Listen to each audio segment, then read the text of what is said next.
This is harder to talk about than I expected. Hello, my name's Leo the Leprechaun. This is the story of the first time I heard voices. I'm hoping that sharing this story with all of you will help you to relate if you have heard voices in the past. It will help you to understand if you have known someone or if you have a loved one that has experienced hearing voices before. And I'm hoping that it will educate you. Alright, so getting straight into it, the first time I experienced auditory hallucinations or voices was whenever I was in a hostel in Vietnam. On this night, I was walking up the stairs to go to the bar in the hostel, and when I got up the stairs, I found a couple from Donegal.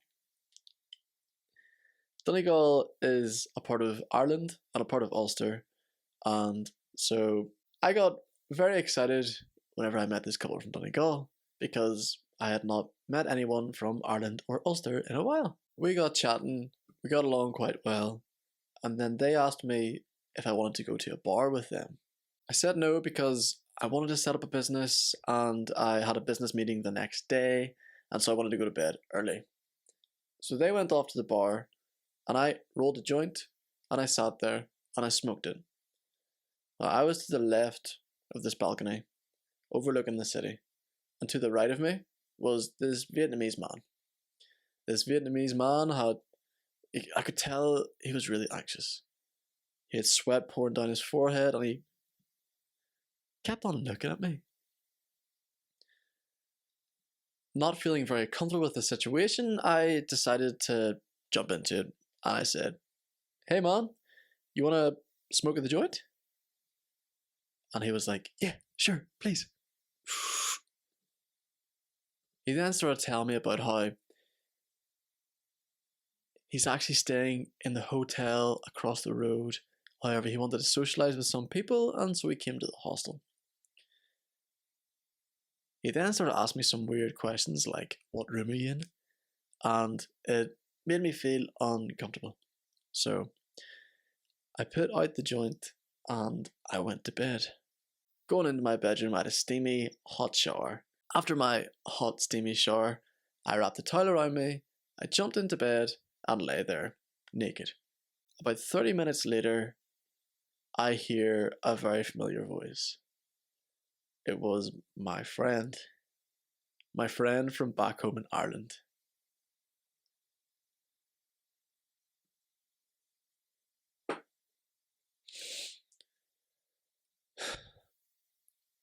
A couple of minutes later, while I was lying there, quite relaxed in the bed, I heard my friend from Ireland. It sounded like he was outside the door. He shouted in, "Yo, Leo, come outside. We've came the whole way over to Vietnam to surprise you. Come out. We thought you were going to go to the bar.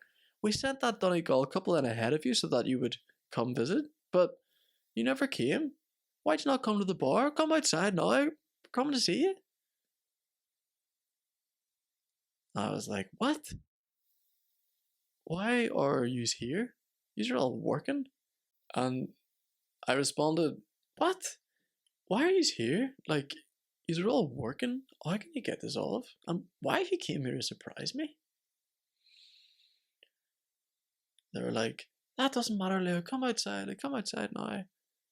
And I was like, "But I'm naked. I can't just go to the door. There's other people in the room." And they were like, "Why the fuck are you naked, you weirdo? You're in a hostel with people. Why are you naked?" It then dawns on me that I wasn't actually speaking to them. I was replying inside of my head. And they weren't actually at the door. They were also inside of my head. I realized this whenever other people were asleep in the room and they couldn't hear them.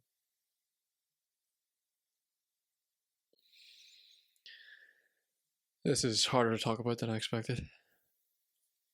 I tried to ignore my friends, and I forced myself to go to sleep. Eventually they stopped talking and I got to sleep. The next morning I woke up, I went for a walk to get breakfast, and I just remember walking the main streets of Ho Chi Minh, Saigon, Vietnam, thinking, what the fuck happened last night? Why the fuck could I hear my friends' voices? The person below me, in the bunk bed in the hostel, he never left his hostel bed. He was always on his phone, scrolling, coughing, and sneezing. And I just set a time and place for you here. This is March 2020. And so you will all be familiar that COVID started around this time. I was in Vietnam. And if you don't know, on a geographical location, Vietnam is based right beside China. And so they had people coming from China quite early on. Therefore, COVID had got into Vietnam quite quickly. And this guy below me in the bunk bed, I'm pretty sure had COVID. He was coughing, he was sneezing, and our aircon was on constantly. It was so cold. And of course, if you have a disease and there's aircon in the room, the aircon is going to suck in your disease and spread it out to the whole room. And so I could feel this flu coming upon me. And I was like, fuck, I gotta get out of here. I gotta find an apartment. I don't want to be stuck inside this hostel and then the police, the hospitals, they could come after me and then I could get stuck. And so I bought myself an apartment for a week. In the apartment, I could really feel myself getting ill. I got this apartment at the very best time, and I'd like to add, the night before getting to the apartment, I could not get any sleep. I stayed up the whole night on my phone, and I slept the next day during the day when I got to the apartment. Not being able to get any sleep is a sign that you're developing psychosis. In this apartment then, 2 or 3 days passed. This flu that I was telling you about, where I could feel it building up inside of me, it really started to get the better of me. And I was sneezing constantly, I was coughing constantly, I had no appetite, my head hurt, my stomach hurt, and my lungs felt like they had water in them. And every time that I took a breath in, you would just hear my lungs bubbling as if there was water in it, as if it was like a bong being pulled, like. So I was getting really unwell. At that time, pneumonia was a huge symptom of COVID, so I'm pretty sure I had COVID at this point. I never got tested for COVID because in the COVID test centers in Vietnam, if they found out that you got COVID, you either got sent to 2 possible places. 1, if you're lucky, was the hospital, and 2, if you're unlucky, was this detention camp, where you got put up in a bunk bed, and quite often there wasn't enough bunk beds available for the people who had COVID, and so people had to sleep outside sometimes. So that's why I never got tested, and I'm so glad I did not get tested. This night then, 2 or 3 days after moving into the apartment, I decided to eat half of my edible, and I was going to relax and watch a movie. After waiting 30 minutes for the brownie to hit me, I didn't feel anything. And so I took the other half of the brownie.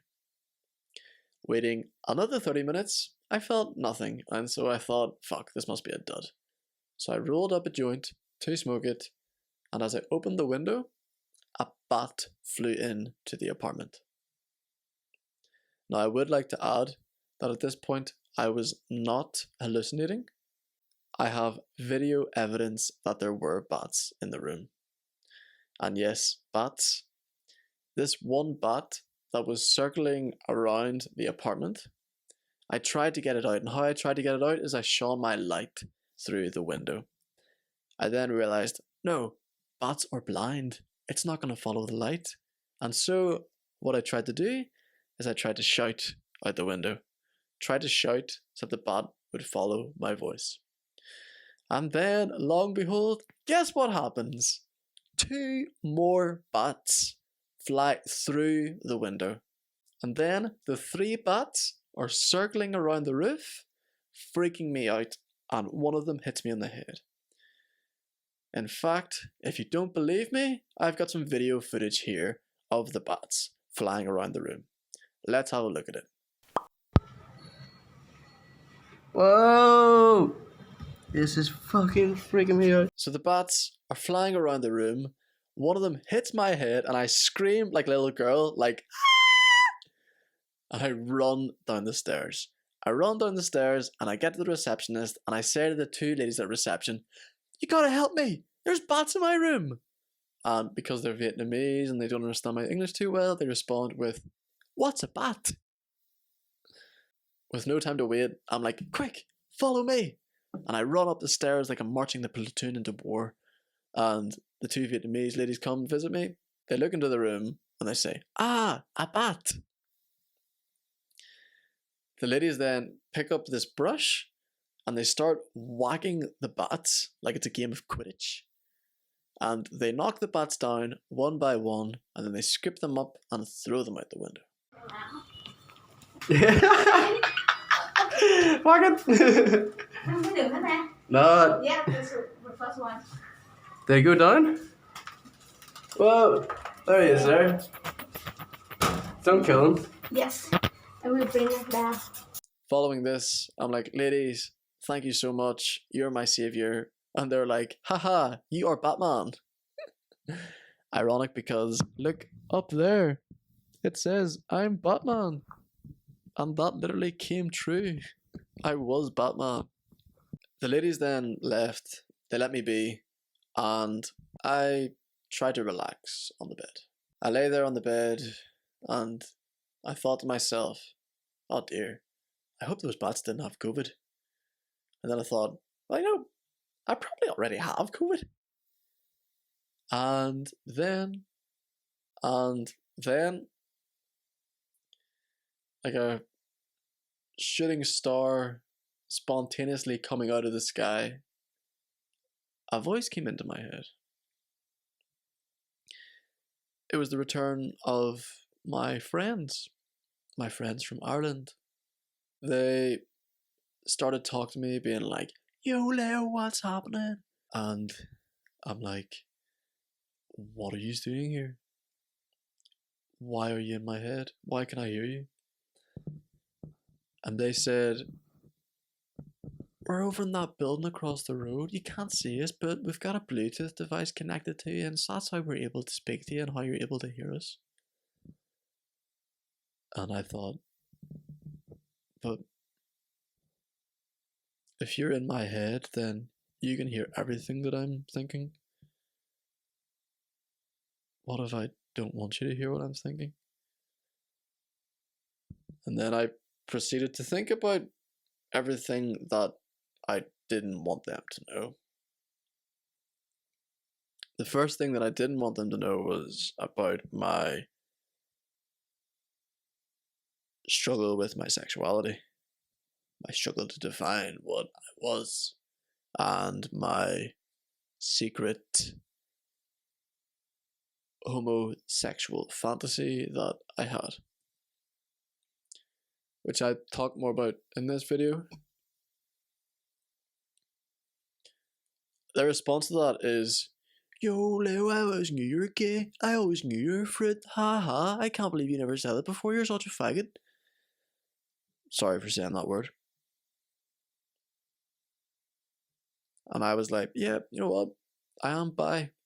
I think I am bi. Like, you know, there's no doubt that I have had this fantasy for a reason. I am bi, and I'm proud of it." And then I started to think of more things that I didn't want them to know, which I'm not going to go into detail of.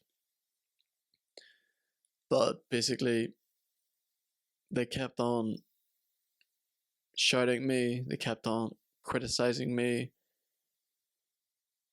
and I couldn't handle it anymore. I freaked out. I just held my hands on my head and screamed, "Ah! Get the fuck out of my head!" And I just screamed it, screamed it, screamed it, and eventually they stopped, and this new voice came in. This voice I didn't recognize. He was a man called Dwayne. And Dwayne was from London. And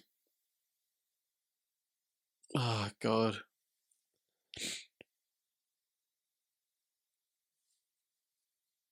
As soon as Dwayne came into my head, he sounded like he was black.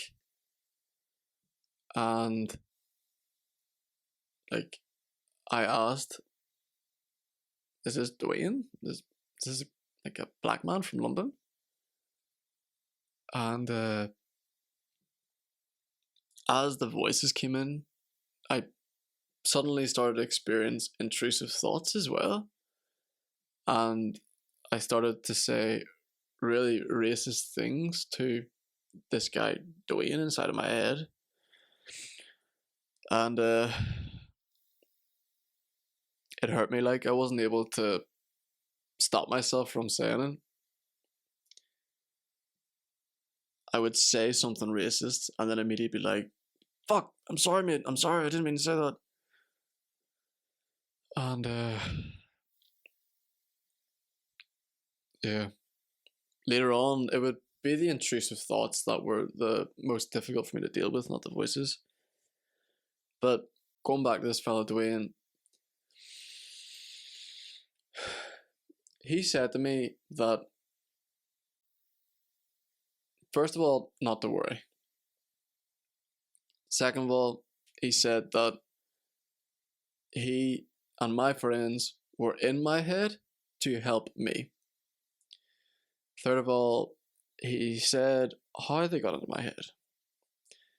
And how they got into my head was apparently they had stuck a Bluetooth device inside of my head.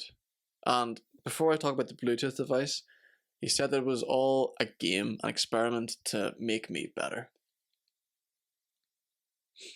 And this Bluetooth device, how they got it inside of my head was they used this guy who me and my dad were on a scuba diving trip with. He was an American man. And he told me personally that he had tried to join the Navy SEALs and he got rejected because of a bad knee or something like that. And while we were on the boat one day, I could feel this little thing like moving inside of my ear. And I was like, what is that? And he was like, oh, well, it wouldn't be a fish. This is the Navy SEAL man. So the voices told me it was this Navy SEAL man who put the Bluetooth device inside of my ear. Following that, Dwayne, he told me that they checked to see if I was able to do the experiment whenever they took a blood sample from me. And so I want to rewind to 1 month ago whenever I was in the Philippines. I was in my auntie's house, and while I was there, I was lying in my room asleep, and I had a dream that someone had stuck a needle inside of me. I then woke up from the dream, looked at my arm, where in the dream the needle had been injected into me, and there was a mark there. Following that, Dwayne, he told me that they checked to see if I was able to do the experiment whenever they took a blood sample from me. And so I want to rewind to 1 month ago whenever I was in the Philippines. I was in my auntie's house, and while I was there, I was lying in my room asleep, and I had a dream that someone had stuck a needle inside of me. I then woke up from the dream, looked at my arm, where in the dream the needle had been injected into me, and there was a mark there. Shocked, I then turned around, looked through the door, and I seen a shadow moving. And I felt this huge amount of fear inside of me. This huge fear as to, has someone just injected me with something? Or has someone taken my blood? And Dwayne told me that this was them who did that. And they took bloods to see if I was okay for this experiment. Dwayne also told me that my friends were able to communicate to me through their Xboxes and their PlayStation. They were able to communicate with the headset on, and that's how they were speaking to me. It was from that moment on, for the next 3 to 4 months, I would hear voices every day. The voices were mainly my group of friends from back home. There were 9 or 10 people. Dwayne, who was the English guy, who I forgot to add. Dwayne said that the mind reading device that had been put inside of my head had been put there by MI5, the secret intelligence service in Britain. And the final story that Dwayne told me was that my first time experiencing a visual hallucination was not actually an hallucination, it was them. And they tried to record me in the room beside me. I was in a private room again, and they were beside me in the hostel, and it looked like they were sitting in a bed recording me. Alright, that was a lot more difficult to talk about than I expected. The reason why I'm sharing this story with you all is because it's probably the most important story and the scariest event that I experienced during psychosis and probably ever.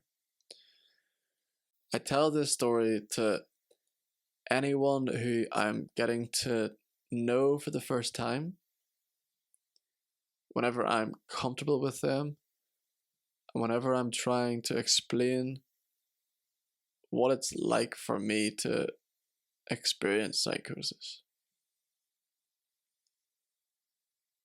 This story that I am sharing with you, I tell this story to people that I want to explain what it was like for me to have psychosis. I tell them it so that they can understand what it felt like for me to experience psychosis.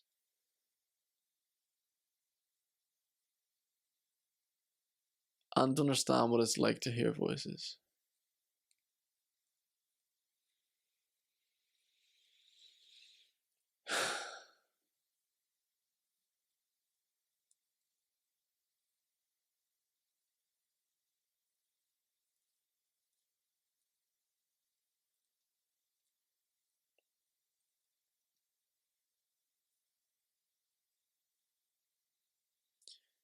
I'm sorry if this video was hard for you to understand or to keep your attention.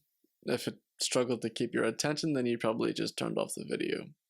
Anyway, thank you for listening.